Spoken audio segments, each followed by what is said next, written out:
आलसी लड़के की कहानी। एक बहुत ही भोला भाला सा आलसी लड़का था। वह कोई काम नहीं करना चाहता था, बस खाना खाता, घूमता और सोते रहता था। एक दिन उसे किसी ने बताया कि एक आश्रम है जहाँ पर कुछ नहीं करना पड़ता है और हर दिन 2 समय का खाना और नाश्ता मिलता है, तुम वहाँ जाकर रहो। उस आलसी लड़के ने सोचा कि यह तो बहुत ही बढ़िया है और वहाँ उस आश्रम में जाकर रहने को सोचा। और फिर वह भोला भाला सा आलसी लड़का अपना सारा सांसारिक जीवन छोड़कर उस आश्रम में जाकर रहने लगा। आश्रम में गुरुजी रहते थे। वह कुछ समय सबको प्रवचन देते हैं और वह उस आलसी लड़का सुनता था, बाकी समय आराम करता था और फिर भर पेट खाना खाकर सो जाता था। ऐसे ही उस लड़के का दिन गुजरता गया। एक दिन उस आश्रम में कुछ नहीं बना। नाश्ते के समय नाश्ता नहीं मिला। उसने सोचा नाश्ता नहीं मिला, भोजन तो मिलेगा। अब भोजन के समय भी उसे भोजन नहीं मिला। लड़का दौड़ कर गुरुजी के पास गया और उसने पूछा कि आज भोजन क्यों नहीं बना। गुरुजी ने कहा कि बेटा, आज एकादशी है और जितने भी आश्रम हैं सदस्य हैं उनका उपवास है और तुम्हारा भी आज उपवास है। आज भोजन नहीं बनेगा। वह लड़का आलसी था और उसे भूख भी बहुत लगता था। उसने गुरुजी से बोला कि मैं उपवास नहीं रहूँगा, मुझे भूख लगी है, मैं खाना खाऊंगा। गुरुजी ने बोला ठीक है, जाओ भंडारे में से सामान ले करके आओ और आश्रम में नहीं बाहर ले जा करके बना लो, लेकिन याद रखना भोजन बनाने के बाद सबसे पहला भोग भगवान को लगाना और फिर तुम प्रसाद पाना। वह लड़का बोला ठीक है और फिर अनाज लेकर नदी की ओर पहुंचा। भोजन पकाने लगा, तैयार हुआ। उसके बाद कहने लगा कि भगवान श्री राम आइए, पधारिए, भोग लगाइए। अब जब उसे लगा कि भगवान तो आ नहीं रहे हैं तो फिर वो कहने लगा कि मुझे मालूम है आपको तो अच्छा खाने की आदत है, मैं बना नहीं पाया और मुझे अच्छा भोजन बनाना भी नहीं आता है, लेकिन जो भी रूखा सूखा बना है आकर खा लीजिए। भगवान श्री राम उसकी सरलता पर बहुत ही प्रसन्न हुए और उस लड़के को दर्शन दे दिए। उसने देखा कि भगवान श्री राम आए हुए हैं और उनके साथ में माता सीता भी आई हुई है, लेकिन लड़के ने सिर्फ 2 लोगों के लिए ही भोजन बनाया था, एक अपने लिए और दूसरा भगवान के लिए। और अब क्योंकि भगवान के साथ माता सीता भी आई हुई थी तो उसने उस भोजन को माता सीता और भगवान के सामने ग्रहण करने के लिए रख दिया। भगवान श्री राम और माता सीता ने भोजन किया और उसके बाद जब वह जाने लगे तो यह भोला सा आलसी लड़का बोला कि प्रभु आप आए, दर्शन दिए, बहुत अच्छा लगा।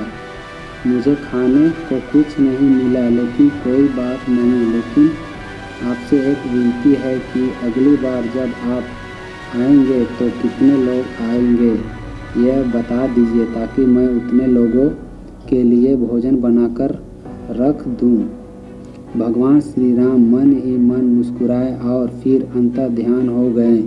लड़का आश्रम गया, दिन बीतता गया और फिर एकादशी का दिन आया और इस बार उसने 3-4 लोगों के लिए अनाज लेकर खाना बनाने के लिए नदी के किनारे पहुंचा और उसने बड़े प्रसन्नता से भोजन बनाया और इंतजार करने लगा कि प्रभु आइए और भोग लगाइए। इस बार लड़का देखता है कि भगवान श्री राम पूरा राम दरबार के लेकर के आए हैं, जैसे माता सीता, लक्ष्मण, भरत, हनुमान जी और सभी लोग आए हैं। लड़के ने 3-4 लोगों का भोजन बनाया था और इस बार भी भोजन कम पड़ गया। लड़के ने निराश होकर भोजन को प्रभु के आगे रख दिया। उन्होंने भोजन किया और फिर चले गए और इस बार भी लड़का फिर से भूखा रह गया। अब लड़का फिर आश्रम आ गया, दिन बीतता गया और फिर एकादशी का दिन आया और इस बार गुरुजी से कहने लगा कि गुरुजी मुझे इस बार थोड़ा ज़्यादा अनाज चाहिए। गुरुजी सोचने लगे कि यह इतना सारा अनाज का करता क्या है, कहीं इसे बेचता तो नहीं है। फिर उन्होंने कहा कि ठीक है, भूख से परेशान रहता है। लड़के ने कहा कि नहीं गुरुजी, मैं भूख से परेशान नहीं रहता हूँ, प्रभु के साथ बहुत लोग आते हैं, उनको भी तो भोजन करना पड़ता है। गुरुजी को लगा कि लड़का पागल हो गया है, लेकिन गुरुजी ने सोचा कि चलो एक बार चलकर देखते हैं कि लड़का इस अनाज का करता क्या है। वह भोला सा लड़का अनाज लेकर नदी के किनारे पहुंचा और इस बार भोजन बनाया नहीं। उसने सोचा कि प्रभु हर बार ज़्यादा लोगों को ले करके आते हैं, इस बार वह जितने भी आएंगे खुद बनाकर भोग लगा लेंगे। और फिर प्रेम से प्रभु को बुलाने लगा। गुरुजी ये सब छुपकर देख रहे थे कि यह भोजन तो बनाया नहीं और प्रभु को बुला रहा है, लेकिन लड़के ने देखा कि इस बार प्रभु के साथ बहुत से लोग आए हुए हैं, तो उसने प्रभु के सामने हाथ जोड़कर कहने लगा कि प्रभु माफ़ करना, आप बहुत सारे लोग आते हो, मुझे संख्या पता नहीं होती है और मेरी हिम्मत भी नहीं होती है कि इतने सारे लोगों के लिए भोजन बनाऊं। आप स्वयं आइए, बनाइए, खाइए और भोग लगाइए। प्रभु मुस्कुराते हैं और अपने साथ आए सभी लोगों के साथ मिलकर भोजन बनाते हैं। गुरुजी ये सब कुछ छुपके कर देख रहे थे और फिर लड़के के पास आकर कहते हैं कि तुम यह क्या कर रहे हो। लड़का कहता है कि गुरुजी आपको दिख नहीं रहा है कि भगवान श्री राम पधार चुके हैं, माँ सीता आई हुई है, हनुमान जी आए हैं और भी सभी लोग आए हुए हैं, भोजन बन रहा है। गुरुजी ने बोला कि पागल हो गया है, मुझे तो कोई दिख नहीं रहा।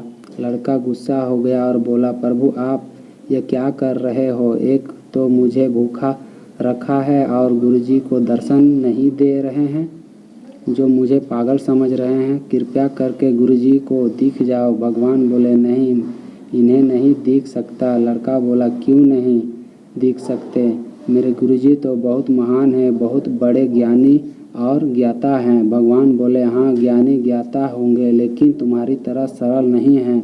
जो सरलता तुम में है वह तुम्हारे गुरुजी में नहीं है। लड़के ने यह बात गुरुजी से कह दी कि भगवान श्री राम कह रहे हैं कि आप में सरलता नहीं है, आप मेरी तरह सरल नहीं हैं, इसलिए आपको नहीं दिख सकते। गुरुजी की आंखें नम हो गई और रोने लगे कि और बोले कि बिल्कुल सही कहा, मेरे अंदर तुम्हारे जितना सरलता नहीं है, और फिर माफ़ी मांगने लगे। फिर भगवान ने गुरुजी को दर्शन दिए। ये कहानी हमें सिखाती है कि जीवन में सरलता सबसे आवश्यक है। जितने सरल बने रहेंगे उतना जीवन में आगे बढ़ते चले जाएंगे। जब आप सरल होते हैं तो आप खुद भी मुस्कुराते हैं और दूसरों को भी मुस्कुराने की वजह देते हैं।